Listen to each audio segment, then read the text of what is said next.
I don't want to create some spoiled brats that just think, trust fund kids that just want to go party all the time.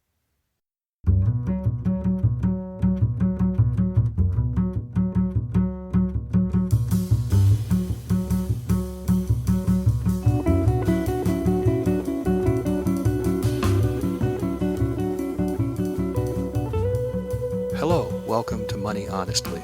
I'm Lionel Foster. I find businesses fascinating, and family businesses even more so. Mess up a company you were not born into.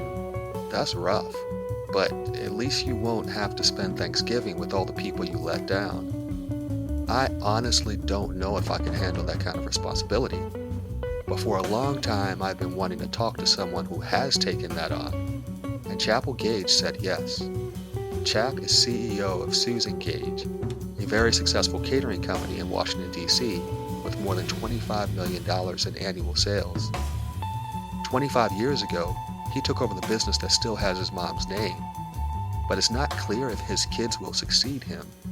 In this conversation, you hear him grappling with the idea of whether they should succeed him. And he definitely does not want family money or unfair expectations to ruin their lives.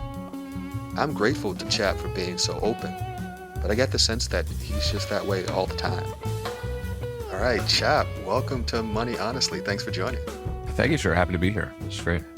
All right, so I actually want to start with how we met, because the friend we have in common just pops up all over the place. Graham McLaughlin is a force of nature. How do you know Graham? In the same way anyone knows him, it's like he just attracts people. I don't know if you read Adam Grant's, what was it? What was his book talking about connectors? I think I understand the concept. Yeah, but he's got, there's some people, and I'm generally one of these people as well. You make a lot of friends, know a lot of people, very social, but Graham takes that to another level. He's just, the number of people that in his orbit is just insane. And the most interesting people. It's not just Yes. like, this isn't Fireflies or something like that. It's everybody from every walk of life. You have, returning citizens that he knows from his charity work to all the way to CEOs and everyone else. It's pretty cool. So yeah, across social strata. That's the really unusual part of it. Yeah. And he does so well with each group. Yeah. It doesn't feel like charity, or doesn't feel like he's kissing up or kissing down or whatever. He's just a genuine and wonderful human being that is just great to be around. And Beth is just as great. Yeah, Beth, his wife. This morning, as I was preparing for this conversation, I realized I got to have Graham on the show, because he's, I think of myself as trying to figure out the big questions. Why am I here? What does that mean for how I should show up in the world and what I should do, how I should help people? But boy, Graham takes that to another level. No, I mean, I don't think a show would do it. I think a series of shows. Yeah, you're right. It could be a podcast in and of itself, like getting to know Graham. So what's your money origin story? Oh, money origin story. It's, money's so weird. It was interesting thinking about going on this podcast with you to talk about money, and just how anxiety ridden it is for me to talk about money, because I was raised, you don't really talk about it. You just get judged on it. And like, I've always loved to work and I've always liked making money. I think we talked about it that party the other day. Like, I'm not driven by money, but I like stuff. I started working when I was, 8 or 9 or 10, just delivering papers and mowing lawns, or whatever I had to do to get a job. Because I liked being able to, as a kid, not having to ask my parents to get stuff. Growing up in a situation where my parents were big savers, didn't spend a lot of money. And so it was just, but we never talked about it. It was all just kind of like, you're supposed to know. Mm-hmm. And so it was interesting. My dad sent my sister and I a podcast, it was just years ago, about how to teach your kids about money. And I'm like, well, what are you going to teach us about? Well, joking, but like but it's amazing for such an important thing how little we talk about it as a group or as a Where did you grow up? I grew up in PG County outside of DC, or Prince George's County. My dad was in the Air Force as a doctor, and my mom was a homemaker, and I had a very normal suburban kind of life. Prince George's County, I guess, isn't normal for a lot of people that were here, but it was great for me. And I've been in, other than some time in the military and overseas, I've been here most of my life. What do you do for a living? So I run a kind of events company now, a catering company and a floral business. But we do about 4,000 events a year. We have about 350 employees. And so it's most people hear catering, they think kind of mom and pop stuff, but we're a super complicated operation. We have, cooks and chefs and that sort of stuff, but we also have welders and people doing laundry all day. And this is part of what made me want to talk to you. I was piecing this together at the party at Graham's where we met. So you said 4,000 events per year Yeah. in the Yeah. DC area, and you're big enough to have welders. That was the detail that really made Yeah. something Yeah. go Yeah. ding, ding, So ding. So well, yeah, keep going. it's interesting for people because it's just such a complicated business, but you hear catering and you think of like somebody's garage and they're making some pastries or something like that, right? It's like, or decorating cookies or something, but there's so much stuff that's involved with the parties. It shouldn't be having been in the army because people are always asking, how do you go from the army to throwing parties? And it's really the same thing. It's It's all not much of a logistics. leap. It's Logistics. all logistics. It's getting to the right people, the right place at the right time, doing a really good job when you get there, looking good while you're doing it, and how fast can you get out? If you think hors d'oeuvres, all the different things in the buffet, there's probably just in the kitchen 150 components just for food. Hmm. And then that's not to mention what you need to cook the food, to serve the food, the uniform for the staff, the tablecloths, the forks and knives, everything. So like all this stuff has to be right every single party. And how many people you need to get all that stuff done. It's miraculous. And my team is just rock stars. And so it's amazing what we do on a daily basis. But it's so complicated. What's the But name of the business? Susan Gage Caterers, so Susan being my mom, they started the company. It will be 40 years in March. And we've never advertised in 40 years, which is kind of crazy. All Wow. word of mouth. So you described your mom a few minutes ago as a homemaker, and then she starts what is Yeah. now a massive Yeah. business. Tell me about that I know. transition. It's a great story. My mom was born again Catholic in Bend, Oregon, was sent off to college to get an MRS, if you're familiar with that degree. Oh, The well, yeah, actually, I've been. So you go to college to find a yeah, mate. Yes, yes. to find out, and explicitly, it wasn't like that was that my parents were like, you better marry well, because my grandparents told her, oh, she's not very smart, and she is, by the way, but she's, Her but parents told her that. yeah, you need to go get a man to have a great life. You need to find the right guy, not like work hard and be successful yourself. So she went to a girls' school in Colorado, met my father, who was in the Air Force Academy. He ended up going to Harvard Medical School. And then my mom became a flight attendant for Eastern Airlines for a little while out of New York, and then moved to Boston to be with my father. And while she was there, she cooked her way through Julia Child, but before there were blogs and podcasts about blogs and movies about podcasts about blogs, she was cooking her way through Julia Child. And then they ended up having me and then going to San Francisco where my dad did his residency. And there's a great phrase about children. One kid is the accessory, two kids is a lifestyle. So my mom just had me in San Francisco in the 70s, right when all the Judgment of Paris and Alice Waters and Chez Panisse and all that stuff was, the whole American food is kind of reinventing itself, making its own mark on the world. And she was there for it. And so she would just push me around San Francisco to all these different markets. What an exciting early 70s to be in San Francisco. It was just an incredibly vibrant city. And really took everything she learned in Boston, took her way through Julia Child and learning how to take these amazing ingredients from California and all these great wines and this culture of food, and really just mastered her craft there. And then the Air Force said, that's enough. You finished up in San Francisco, and they picked her and my dad up and me and dropped us in the Prince George's County. And my dad was at Andrews Air Force Base Hospital. And my mom, so they had two kids in Prince George's County, which is, you can imagine, a little bit different in the 70s than San Francisco. Mhm. And she's a great mom, but she had higher aspirations. She realized she did, but she did bookbinding and she did calligraphy and upholstery, and she was a photographer for a while, made up darkroom in her basement. And then she decided to volunteer to take swimming. Swimming is really big in this area. All the best swimmers in the country, in the world for that matter, come from this area. Katie Ledecky. She volunteered to take over the concessions of our little swim team. And it's a little marina pool, Fort Washington pool, if anyone's familiar. A dinky little pool. And she took over the concessions. And normally you're selling Krispy Kremes and coffee in the morning, and then hot dogs and Cokes to make enough money for the team to pay for maybe help coach out or whatever. And my mom takes over and goes from doing Krispy Kremes and coffee to a bagel station. And she created this thing called a walking taco, which was kind of novel at the time. And people were started coming to the swim meets for the food. Wow. And so it was just very cool thing. And it was her and her girlfriends.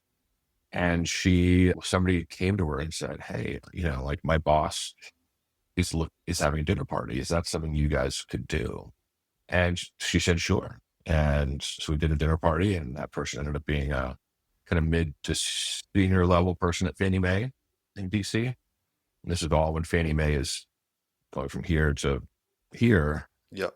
And that was, originally was a company with their girlfriends called Each of Her Caterers, and they had their shoulder pads and their 80s dynasty looking outfits and feathered hair. But she quickly realized she felt like she wanted to go out on her own. And so started Susan Gage Caterers after that. And it'll be 40 years in March. You said just a little while ago, your mom wanted more for herself. She's a very ambitious woman. She's the hardest working person I've ever met in my life. And she's incredibly inspiring, but she was told, you better get married if you want to be successful. So I think she couldn't even recognize the ambition in her, because I don't think for her, it was, I don't say she's bored, but she just had this energy that nowadays she would have gone into business school or like, but she just would have had the expectation that she should have done something as opposed to. And so she built this company with no formal business education, no formal culinary education, just truly sweat equity and just killing herself. When did you become involved? Probably in the beta when I actually became helpful, but I was about 15. I would, I'd be a co-check, and then I started doing waiter stuff. I'd drive trucks. I'd work in the dish room. I'd work in the dish pit. I'd work in the warehouse. I did everything. Whenever most kids went on spring break, I was working the dish room. And then, same in college, would come home on breaks, work for the business. And then I went off to the Army for a while, which was the best thing I've ever done. And then when I came back from Europe right after 9/11, I didn't know what I wanted to do yet. So I worked for a truck driver and a waiter for a year for my mom, just kind of feeling things out. And then met a girl and said, maybe DC's not so bad. So decided to take an executive position with my mom's company. That girl lasted about 4 months, by the way. So but started working in our scheduling department, which is booking waiters and chefs for the events, and really fell in love with it. People ask me all the time, oh, did you always know you're going to go into your mother's business? And for me, it was, you mean my mom's stupid little company in our garage? That's how you saw it early on. I mean, it was just like my mom's thing. I never saw it as a career or like something I'm going to do forever. It was just like, it is what it is, right? I never thought about going into it ever. And then until once again, when I came back from Europe, we were probably about $7 or $8 million in sales, maybe less. So it still wasn't a massive operation. We had about 15,000 square feet at that time.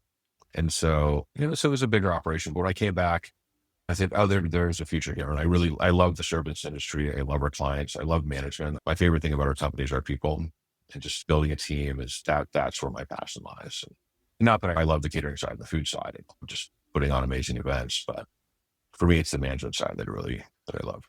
So your dad was a doctor in the military. Where you lived for at least part of your life seemed to be dictated by where he was stationed. So and that's part of what I think I'm hearing is your dad and his career really guided your family life for a time. As your mom's business reached a certain scale, did that shift? Yeah. As a little aside, my sister ended up going to medical school later in life than most people do. And I think my dad was so happy when my sister became a doctor, because at least there's somebody else to talk about something other than catering. And because all my mom and I talk about is catering in the business, and it's so consuming that I think my dad was like, thank God I'm like have a distraction other than the catering stuff. And, and so basically that's exactly right. He left the military probably about 87, and right when my mom's company was starting to fire up. So he went to private practice in Southern Maryland. And there were some decisions along the way that we wanted to stay in DC because he had options to leave the city and get promoted somewhere else. But he's always been super supportive of my mom. My mom was, when she had this company, more with the girlfriends, we spent about 5 years in our home, by the way, before we bought our first facility. And every day they'd spend all day cooking and like on a 4-burner electric range in Fort Washington, Maryland, using our home dishwasher and my mom's minivan to like move these parties around. And my mom every night would have everything cleaned up, dinner on the table, because she was so worried that my father would say, like, you've had your little fun, but this is starting to get in the way of our life. You need to shut the company down. And my dad would never, he would never do that. But that, like, the mind frame of me telling a spouse, like, you're not getting dinner on the table in time, you need to shut this, that was such a normal thought for my mom to have. And it's so foreign for me today to think about that I would, it's just a different way of things. But my dad would never do that. But it's interesting that that was the thought process at the time. So, as your mom's business grew, did this affect at all the way you thought of her, what you thought, she was about, she was capable of, what she wanted? Yeah. It's we have very different leadership styles. This is me describing myself, obviously. So, I like to think of myself as a much more Socratic leader. I like to get buy-in from my staff. We don't allow any yelling in my company. We try to really create a healthy environment for everyone there.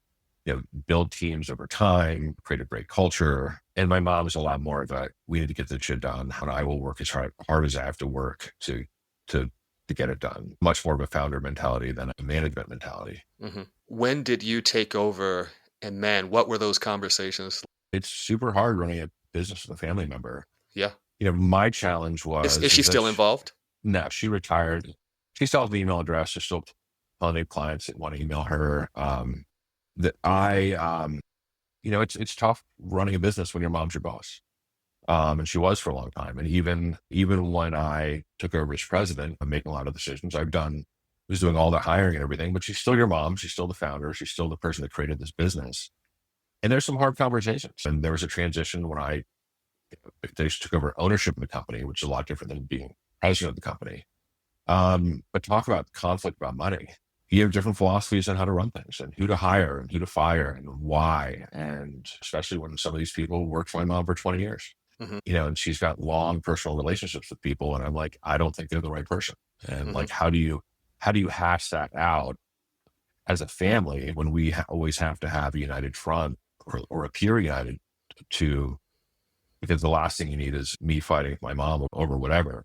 I wouldn't even call my mom at work. I'd call her Susan just to kind of Wow.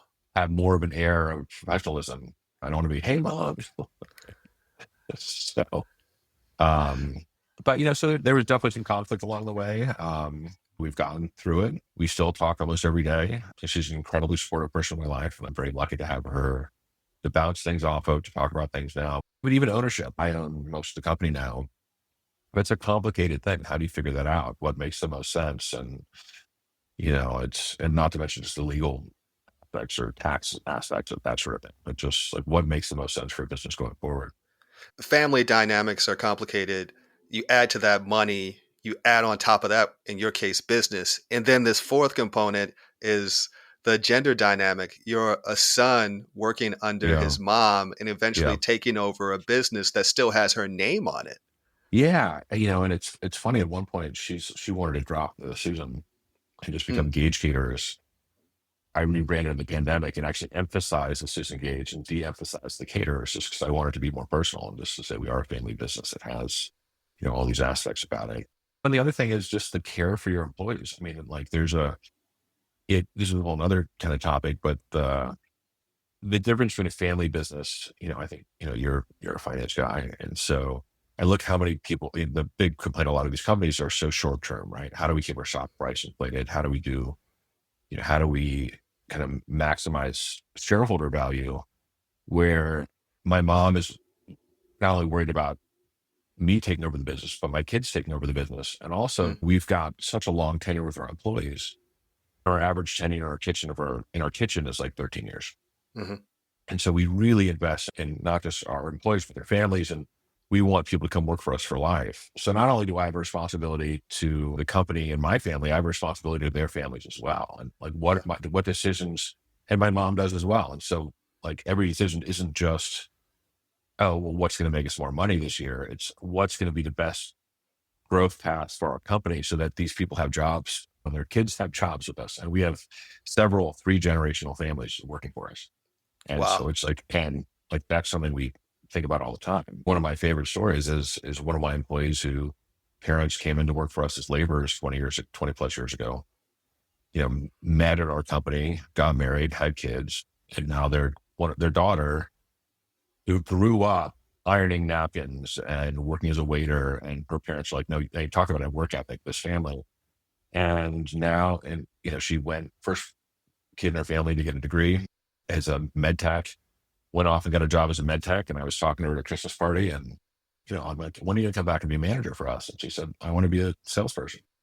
Now she's a salesperson. I'm like, how cool is that? That like two laborers came, immigrant laborers came to us 20 plus years ago, and now their daughter's an executive. It's just like, I love it. It's just That's fantastic. So, such a cool, I'm so proud. so about 4,000 events per year, uh, privately held business to the extent you can share, maybe even a range. What does that look like revenue wise, roughly? So we do about $27 million this year. That's our goal. And we, like I said, we don't advertise, so it's all word of mouth. We have a very slow growth model. I can only grow as fast as I have people that can go out and do the work. Yeah. I could double my sales this year if we wanted to, but then we sacrifice quality and everything else. And so what's the healthiest amount of growth for us every year to be healthy? And if you're not growing, you're dying. Yeah. So you can't decide, oh, we like where we're at right now and stay here. But a big part of that is, as you hire people, you need to find new things for them to do. We recently started a floral business, which has been so fun. But we have this amazing woman who just decided she was working on her catering side and it just wasn't working for her, her lifestyle and everything else. But it's, and she basically gave her resignation, and we're really sad. We're like, I'm sorry, it's not working. But then we're like, how do you feel about going to work in the flower business? And she's like, oh, I think that fits what I want to do a lot more. And so we were able to keep this amazing employee and just to put them in another position. Mm-hmm. When we have so many people that will, like, we have another salesperson, which is one of the hardest jobs in the company. It's brutal with what they go through. But she's like, I love your company so much, I don't want to leave. And so now she's in HR. How do we, move the pieces around and just keep these amazing people that are working for us? So, Yeah. So, this show is about people's orientation around money, and you work in a services business where sometimes you go into people's homes, sometimes incredibly wealthy homes, big institutions. You sometimes build things from scratch. You see a lot. You see mm-hmm. how people are prioritizing the use of their resources to display, to show, put a certain face to the world. So wherever you want to start there, man. We are a luxury product. It's not cheap to hire somebody to come in and throw a party for you, and especially if you want a really good job done. And we're very picky about who we cater for anymore, especially after the pandemic. And there's a little bit of a difference between my mother and I as well, that, she really loved finding a difficult situation and proving we can do it, right? It's like, and for some of those people were difficult people, and especially post-pandemic, I just decided, like, our business is making people happy. And some people you can't make happy, but it's really challenging. My employees love making people happy. They're so good at and they get joy out of it. And it's one reason our company's successful is that, as a company, we're great at it. But I'm constantly putting them in situations where they're going to fail. Yeah. Like you have a person who is just never going to be happy, and there's always going to be something wrong, and they're always going to complain. And maybe why are we catering for these people? And we're in a position where I don't have to fight for revenue. It's like, I'm not saying I don't care about revenue, but, and so post-pandemic, after, it was just brutal. And so why am I going to take these people that have just suffered so much and put them in a situation where they're not going to make somebody happy? And so we fired a lot of customers and just said, like, we're just not the right fit. Let's move on. And I was worried, like, how's this going to go? And it's made people want us that much more. So it's funny how that has worked, that as a luxury product, if you give a little scarcity, how many people suddenly go, wow, it's really been a dynamic change for our business doing that. So what kinds of behaviors are you seeing that would make you go, we're not the right fit? We need to do something. Don't treat my staff like shit. Yeah. Like, we are staff, we come in, but everyone deserves respect. It's like that person that does, like, just treat service staff well, right? And, like, we're not asking for a lot. You don't have to be best friends. You don't have to whatever, but just treat people with respect. We do 4,000 events a year. Very rarely do we actually have an issue, especially anymore. There's amazing people out there. It's like, and there's I don't think there's a correlation between wealth and kindness. Hmm. I think you get, there's people on all ends of the spectrum that are, kind and wonderful. And, I think we talked about a little bit at the party about, the correlation between wealth and happiness. And I think that's where your question was kind of leading towards. I've definitely seen that the correlation between money and happiness is just not there. It doesn't hurt. Obviously, I think I saw a comedian once that said, money can't buy you happiness, but it can buy you a jet ski. And I dare you to be unhappy on a jet ski. Uh, so, but it's, I think, and this is probably if you boil down the whole point of your podcast, it's like, where do you get your joy? I follow you 100%, but I'm curious, what are some of your indulgences? Because it sounds like you've moved in your life, and certainly your mom has, from maybe being able to afford one set of things to a lot more things. Where do you splurge a little bit? I really haven't been as much as I'd like. I just went through a pretty difficult divorce, and especially I'm sorry. now it happens. And then, the pandemic was devastating to us financially. And so right now we're still building back out of that. It was, basically putting my company on the line, to survive that. I have a company based on people gathering. Yeah. And we couldn't gather. And so, I was telling you about my employees, about how how valuable they are to us. And how do I manage this company that keeps them employed, keeps their families fed and housed and all this stuff. And didn't know if we could do that. And we didn't lay anybody off. We kept everything open, and we were doing delivery meals and all this other stuff. But I had everyone coming in the kitchen to work, which they were also grateful for. But I'm also like, God, I'm going to kill all these people because I'm bringing them into the kitchen to work. Right. And it's, every day dealing with that kind of decision. And just to be clear, you were afraid of the proximity. Yes. Yeah. And they were far apart, and they had, right. Ventilation, but you forget back in the days where like, oh my God, we're all going to get COVID and die. Didn't really work out. Obviously hindsight is different, but at the time it was just panic inducing. So one thing I'm hearing, Chap, is you've said a number of times you're operating the business such that people can be with you if they want to for their entire life. Yeah. A lot of business owners do not operate that way. Why did you make that decision? You ever heard the expression, what's the best way to get a great wife? Don't lose the one you have to begin with. We look at that for both our customers and our clients. If you have a good person, figure it out. We have clients that we do events for, and we always try to send the same staff and the same people every time. Mm-hmm. So if we started catering for you and you had a dinner party, I'd send a waiter to your house, and you'd get to know him. And the next time you had a party, he'd show back up. You don't have to explain everything to him again. You don't have to tell him about your kid's peanut allergy, or how you like your martini, or how your wife likes her extra cold white wine or whatever. And then just imagine that person is coming to your house for the next 20 years. You're thinking about this business generationally. How old are your kids right now? That is my big problem right now, is that I'm 51. I waited to have kids, which lots of great things about waiting to have kids, but my kids are 6 and 8. Okay. So it's going to be a minute before my daughter both of them love coming to my work. And I really try to encourage that. I bring them everywhere I can. I want that relationship with them, that they understand how much this business means to our family. My employees all adore them. They've known them since they were obviously our employees are with us for a long time. So they've known my kids since they brought them into the office. It's 7 days old. Yep. And they both just love it. It's funny. My daughter came the other day. She's like, well, I'm just going to go work in the pastry department for a little bit. And I'm like, she's like, I know what I'm doing. I don't need any help. I'm going to help them. And I'm like, it's not their job to babysit you. And I know it's the best. And my staff's great. They will totally they will play with her for hours, but I also don't want them to feel obligated to. Yeah. But the pastry happened to be closed that day. And so she's like, well, I'm just going to go back to the floor department and make some arrangements.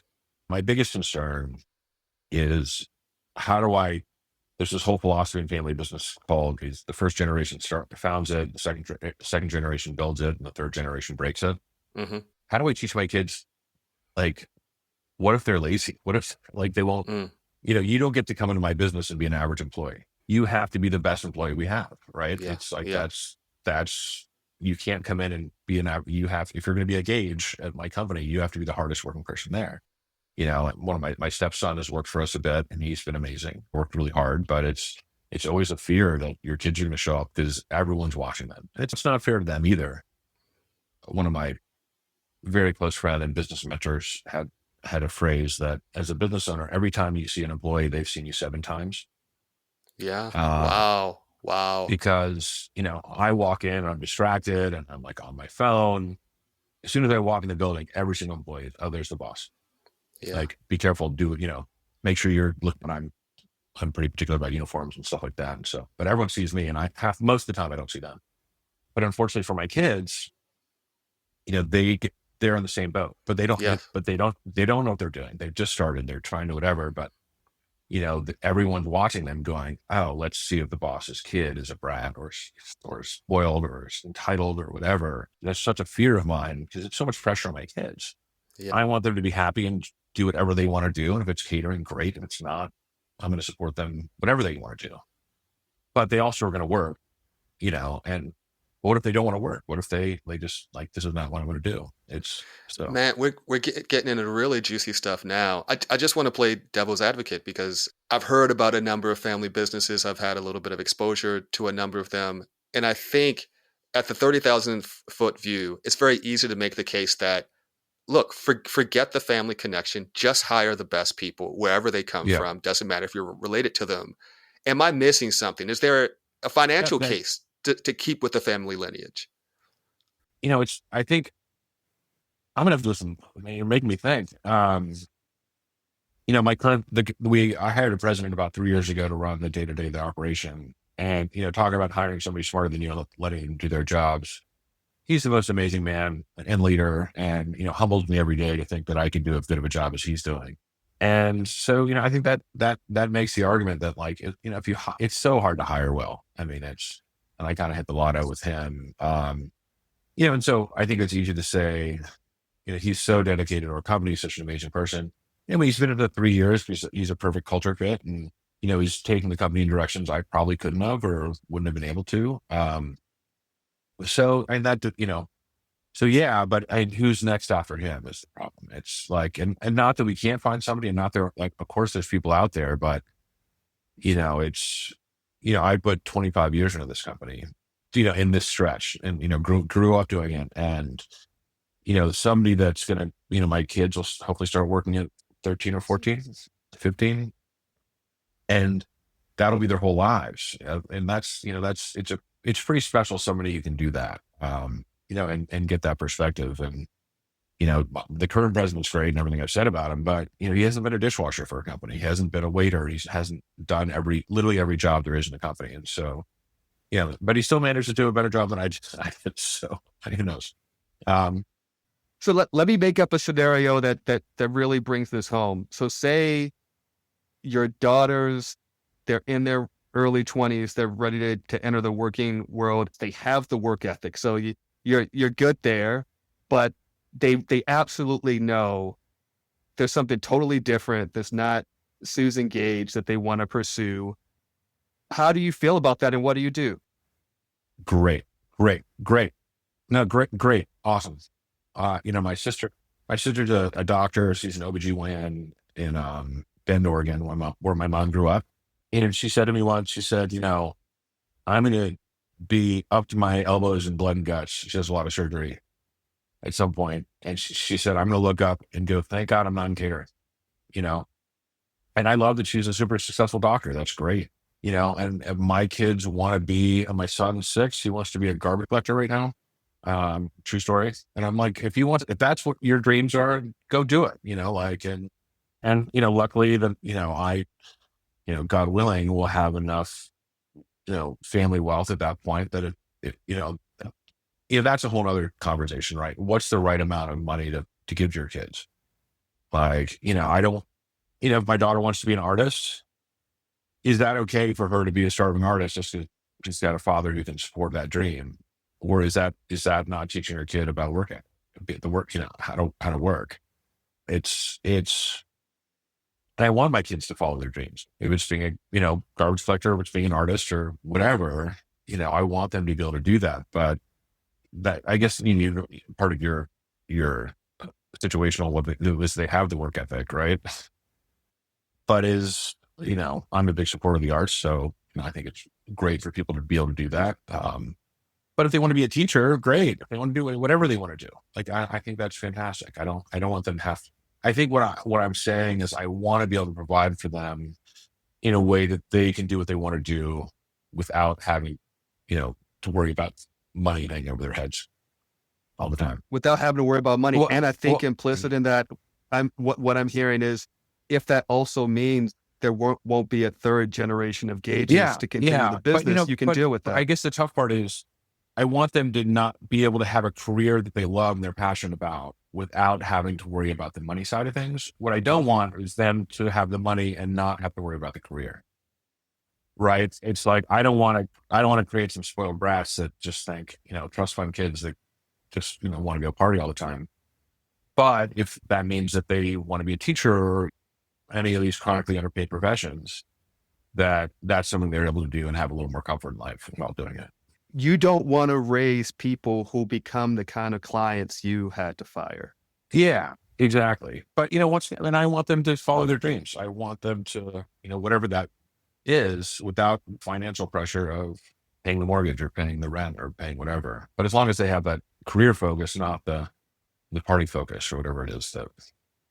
Is there anything I should have asked you that I did not? Oh man, I'm sure. I'm not gonna remember until we hang up. So no, it's been super fun talking to you. It's great. So I hope I was somewhat interesting to your guest. So you were very interesting to me, and for the moment, that's what counts. Thank you so much, Chap. Hey, thanks so much, man. Great talking to you. Bye. Music for Money Honestly is courtesy of bassist, composer, and band leader Chris Funn. It's his song Wish from the album Corner Store. Money Honestly has a newsletter. You can sign up for it at lionelfoster.com.